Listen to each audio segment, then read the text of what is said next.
മണി സമയമായിട്ടില്ല. അതുകൊണ്ട് പ്രസംഗം ഞാൻ മുമ്പോട്ട് പറയുകയാണ്. നേരത്തെ കർത്താവ് ഉയർത്തെഴുന്നേറ്റ് കഴിഞ്ഞാൽ അത് നിങ്ങൾക്കൊരു ബുദ്ധിമുട്ടുണ്ടാകും.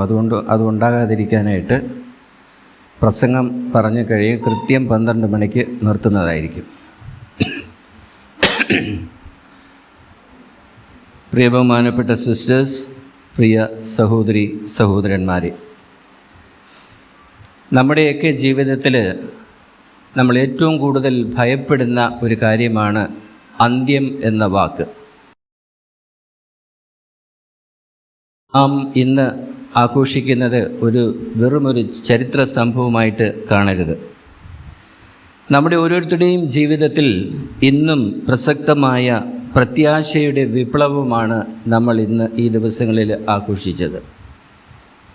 ദുഃഖവെള്ളിയാഴ്ച വന്നപ്പോൾ ശിഷ്യന്മാർ പേടിച്ചോടി. അവർ പറഞ്ഞു, എല്ലാം തീർന്നു, ഇനി രക്ഷയില്ല, ഇനി ഇത്രയും നാൾ നമ്മൾ പിടിച്ചു നിന്നതെല്ലാം വെറുതെ ആയിപ്പോയി, എല്ലാം കഴിഞ്ഞു, ഇനി എൻ്റെ ജീവിതത്തിൽ അല്ലെങ്കിൽ ഞങ്ങളുടെ ജീവിതത്തിൽ ഇനി ഒന്നുമില്ല, നിരാശരായി അവർ മടങ്ങുകയാണ്. അങ്ങനെ ഇരിക്കുമ്പോഴാണ് 3 ദിവസം കഴിയുമ്പോൾ ഈശോ വീണ്ടും ഉയർത്തെഴുന്നേറ്റ് വന്നിട്ട് അവരുടെ മധ്യേ നിന്നുകൊണ്ട് പറയുകയാണ്, ഒന്നും അവസാനിച്ചിട്ടില്ല, എല്ലാം തുടങ്ങിയിട്ടേ ഉള്ളൂ. അപ്പോൾ നമ്മൾ മനസ്സിലാക്കേണ്ട ഒരു സത്യം ഇതാണ്: മരണം നമ്മുടെ ഓരോരുത്തരുടെയും അന്ത്യമല്ല, അത് മറ്റൊരു ലോകത്തിലേക്കുള്ള പ്രവേശന കവാടമാണെന്ന് സത്യം മനസ്സിലാക്കുക. ജീവിതത്തിലെ ഏറ്റവും സുന്ദരമായ ഒരു ചിന്തയാണത്. നമ്മൾ നിരാശയോടുകൂടി എല്ലാം തകർന്നു പോയി എന്ന് വിചാരിക്കുന്നതിനേക്കാൾ എത്രയോ ഭംഗിയോടും അല്ലെങ്കിൽ എത്രയോ ആഴത്തോടും നമുക്ക് സംസാരിക്കാനും വിജയിക്കുവാനുമായിട്ടുള്ള ഒരു വാക്കാണതെന്ന് ഓർക്കുക. ഒന്നിനും ഒരു അന്ത്യമില്ല, എല്ലാത്തിനും ഒരു മാറ്റം മാത്രം സംഭവിക്കുന്നേ ഉള്ളൂ.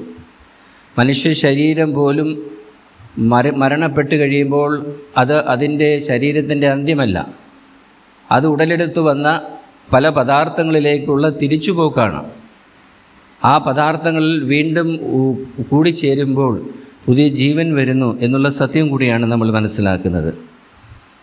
ഇന്ന് അങ്ങനെയല്ല നമ്മൾ ഓരോരുത്തരും ചിന്തിക്കുന്നത്. ഇന്ന് നമ്മൾ ചിന്തിക്കുന്നത്, ഇന്നത്തെ കാലത്ത് എല്ലാവർക്കും പെട്ടെന്നുള്ള ഫലങ്ങൾ വേണം. എല്ലാത്തിനും നമ്മൾ പ്രതീക്ഷിക്കുന്നതിനേക്കാൾ ഉപരിയായിട്ട് സമയം എടുക്കാതെ തന്നെ ജീവിക്കുവാൻ, കഷ്ടപ്പെടാതെ ജീവിക്കുവാൻ, മുറിവേൽക്കാതെ സ്നേഹിക്കുവാൻ ക്രൈസ്തവ ജീവിതത്തിലും പലരും ആഗ്രഹിക്കുന്നതും ഇത് തന്നെയാണ്. ഏറെ പ്രത്യേകിച്ച് കുരിശില്ലാത്ത ഒരു പുനരുത്ഥാനത്തെക്കുറിച്ചാണ്. യേശുവിൻ്റെ ഈ 3 ദിവസങ്ങളിലുള്ള ജീവിതം നമ്മൾ കണ്ടതാണ്. വേദനയോടും വിലാപത്തോടും രക്തം വിയർത്തുകൊണ്ട് ഗെത്സമേൻ തോട്ടത്തിൽ അവിടുന്ന് പ്രാർത്ഥിച്ചു കൊണ്ടിരിക്കുന്ന സമയത്താണ് അദ്ദേഹത്തെ പിടിച്ച് കൊണ്ടുപോകുന്നത്. പിന്നീട് ദുഃഖവെള്ളിയാഴ്ച നമ്മൾ കണ്ടു എന്തുമാത്രം വേദനകളും യാതനകളുമാണ് അവിടുന്ന് സഹിക്കേണ്ടി വന്നത്. അത് അദ്ദേഹത്തെ പ്രതിയല്ല അതൊക്കെ സഹിക്കേണ്ടി വന്നതെന്നുള്ളതും വിചിത്രമാണ്. നമ്മെ ഓരോരുത്തരെയും പ്രതിയാണ് അവിടത്തേക്ക് ഇതെല്ലാം സഹിക്കേണ്ടി വന്നത്. അപ്പോൾ യേശുവിനെ സംബന്ധിച്ചിടത്തോളം തൻ്റെ ജീവിതം ഒരു അന്ത്യമായിരുന്നില്ല, മറിച്ച് നമുക്കോരോരുത്തർക്കും ജീവൻ്റെ പുതിയ വെളിച്ചത്തിലേക്ക്, ജീവൻ്റെ പുതിയ കവാടത്തിലേക്ക് നമ്മളെ കൈപിടിച്ചുയർത്തുവാനായിട്ട് അവിടുന്ന് ശ്രമിക്കുകയായിരുന്നു. എന്നാൽ പ്രിയപ്പെട്ടവരെ, ദൈവം നമുക്ക് നൽകുന്നത് വെറും ഒരു മാനസിക സുഖമല്ല, അവിടുന്ന് നമുക്ക് നൽകുന്നത് ജീവനുള്ള രക്ഷയാണ്. നമ്മളെന്നും ആസ്വദിക്കുവാനായിട്ടുള്ള ഒരു കാര്യമാണത്. ഒരു വിത്ത് മണ്ണിൽ വീണ് അഴിയാതെ പുതിയൊരു ചെടി ഉണ്ടാവില്ലെന്ന് നമുക്കെല്ലാവർക്കും അറിയാം. അമ്മ പ്രസവ വേദന അനുഭവിക്കാതെ ഒരു കുഞ്ഞും ഉണ്ടാകുന്നില്ല. കുരിശിൽ കിടന്നപ്പോൾ ലോകം ക്രിസ്തുവിനെ പരിഹസിച്ചു. ഇവൻ മറ്റുള്ളവരെ രക്ഷിച്ചു, പക്ഷേ സ്വയം രക്ഷിക്കാൻ കഴിയുന്നില്ല. യേശു വന്നത് സ്വയം രക്ഷിക്കാനായിരുന്നില്ല. ഈ ലോകത്തിലേക്ക് കടന്നു വന്നത് അത് തെറ്റിദ്ധാരണയാണ് നമ്മുടെ ഓരോരുത്തരുടെയും. അല്ലെങ്കിൽ യേശുവിനെ കുരിശിലേറ്റിയ അവരുടെ ഒരു വലിയ തെറ്റിദ്ധാരണയായിരുന്നു. കാരണം അതുവരെ എല്ലാ അത്ഭുതങ്ങളും ചെയ്തു, രോഗശാന്തി നൽകി, മരിച്ചവരെ ഉയർപ്പിച്ചു എന്ന് വേണ്ട എല്ലാ, കാറ്റിനെ ശമിപ്പിച്ചു,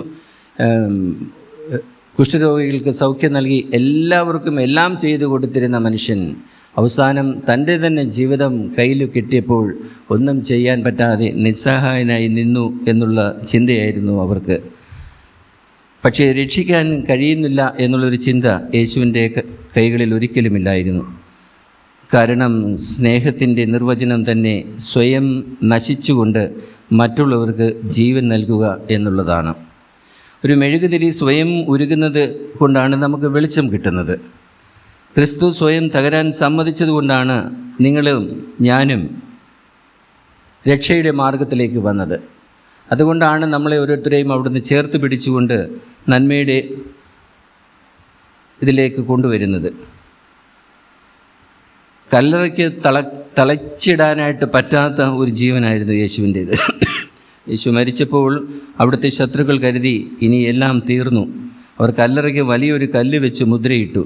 കാവൽക്കാരെ നിർത്തി ലോകത്തിൻ്റെ അധികാരം ഉപയോഗിച്ച് സത്യത്തെ കുഴിച്ചു മൂടാൻ അവർ ആഗ്രഹിച്ചു.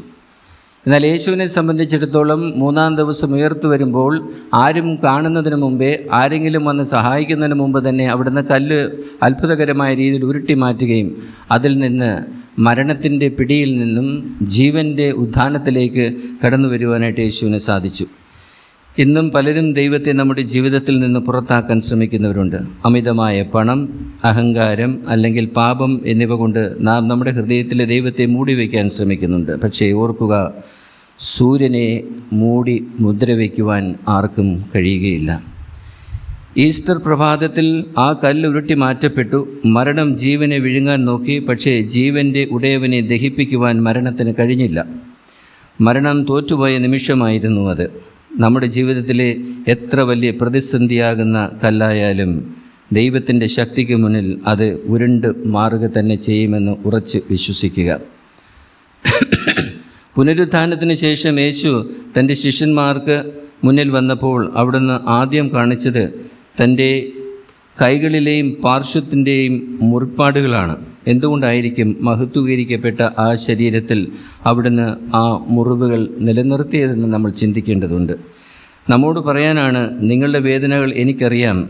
നമ്മുടെ ജീവിതത്തിൽ ഒരുപാട് മുറിപ്പാടുകളുണ്ട്. ദാരിദ്ര്യത്തിൻ്റെ, രോഗത്തിൻ്റെ, വഞ്ചിക്കപ്പെട്ടതിൻ്റെ മുറിപ്പാടുകൾ. പലപ്പോഴും നാം അവയോർത്ത് ലജ്ജിക്കുന്നു. എന്നാൽ ഉദ്ധിതനായ ക്രിസ്തു പഠിപ്പിക്കുന്നത് ദൈവത്തിൻ്റെ കൈകളിൽ നമ്മുടെ മുറിവുകൾ മുത്തുകളായി മാറുമെന്നാണ്.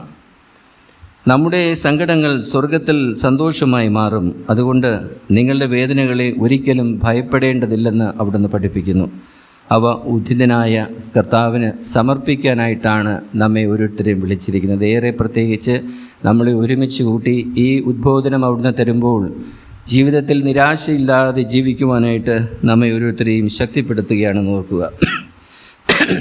യേശുവിനെ അടക്കിയ ആ സ്ഥലം ഒരു ശ്മശാനമായി ഇന്നും നമുക്ക് കാണാനായിട്ട് കഴിയുകയില്ല. അതൊരു പൂന്തോട്ടമായിട്ട് തന്നെ കാണാനായിട്ടാണ് ശ്രമിക്കേണ്ടത്. ആദ്യത്തെ മനുഷ്യനായ ആദം ഒരു തോട്ടത്തിൽ, ഏദൻ തോട്ടത്തിൽ വെച്ചാണ് ദൈവത്തെ അവിശ്വസിച്ച് മരണം ലോകത്തിലേക്ക് കൊണ്ടുവന്നത്. എന്നാൽ രണ്ടാമത്തെ ആദമായ ക്രിസ്തു മറ്റൊരു തോട്ടത്തിലെ കല്ലറയിൽ നിന്നും ഉയർത്തെഴുന്നേറ്റുകൊണ്ട് നമുക്ക് നിത്യമായ ജീവൻ നൽകി. നമ്മൾ ഇന്ന് എവിടെയാണ് ജീവിക്കുന്നത്? വെറും ഭൗതിക സുഖങ്ങളിൽ മാത്രം വിശ്വസിച്ച് ജീവിക്കുന്നവർ ശവപ്പറമ്പുകളിലാണ് ജീവിക്കുന്നത്. വലിയൊരു സത്യമാണത്. അവർ പുറമേ മിനുസമുള്ളവരാണെങ്കിലും, പുറമേ മിനുക്കി നടക്കുന്നുണ്ടെങ്കിലും ഉള്ളിൽ ശൂന്യരാണ്. എന്നാൽ ക്രിസ്തുവിൽ വിശ്വസിക്കുന്നവന് ഈ ലോകം ഒരു തോട്ടമാണ്. അവിടെ ഓരോ വീഴ്ചയും ഓരോ ഉയർപ്പിനുള്ള തയ്യാറെടുപ്പാണെന്ന് ഓർക്കുക.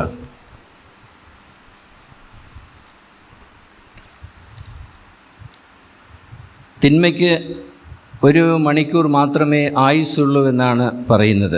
പക്ഷേ ദൈവത്തിൻ്റേത് അവസാനിക്കാത്ത ദിവസമാണ്. നിങ്ങളുടെ ജീവിതത്തിൽ ഇപ്പോൾ ഇരുട്ടാണെന്ന് തോന്നുന്നുണ്ടെങ്കിൽ തെറ്റിപ്പോയെന്ന് മനസ്സിലാക്കുക.